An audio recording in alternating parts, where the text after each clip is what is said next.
Tinutulugan mo ba ang pagcha-charge ng cellphone mo? Dapat mong panoorin ang video na ito. Sino dito yung mahilig mag-charge ng phone pag natutulog? Guys, kagigising ko lang. Tignan nyo nangyari sa cellphone ko. Thank God na wala na lang nangyari sa akin.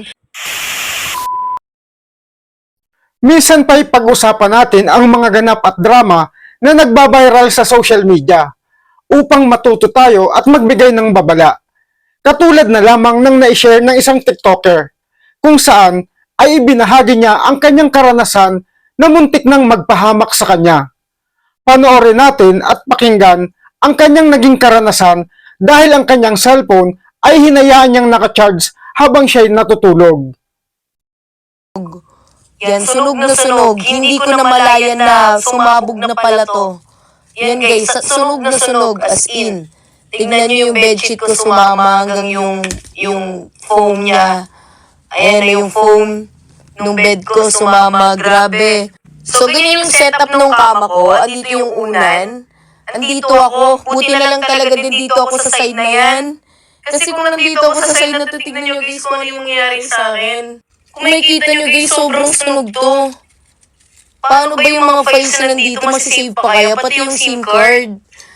Paano na? So, paano na ngayon? Ang ganitong gawain ay madalas nakasasanayan ng mga kadrama at kanetesen natin. Bagay na totoong napakamapanganib sapagkat posibleng ikapahamak natin at maaring mawala ang ating tinatangkilik maging ang ating buhay. Kaya ang video na ito ay magsilbing paalala at babala sa mga sangkanetesen natin. Kaya guys, alam ko marami sa inyong gumagawa ng ganito, yung sinacharge yung phone habang natutulog. So please, wag talaga. Feeling ko ang nangyari sa phone ko is overcharge. Kasi maaring ikakos pa to ng sunog guys. Promise. Sobrang scary niya guys. Napaka-scary sa part ko. Kasi paano kung shit, humarap ako dun? Paano yung mukha ko? Paano kung nasunog yung mukha ko? Paano kung naputukan yung mukha ko? Diba? Paano kung naputukan yung mukha ko, guys? Kaya kailangang maging maingat at gawin ang nararapat upang makaiwas sa anumang pinsala o aksidente na maaaring ikapahamak.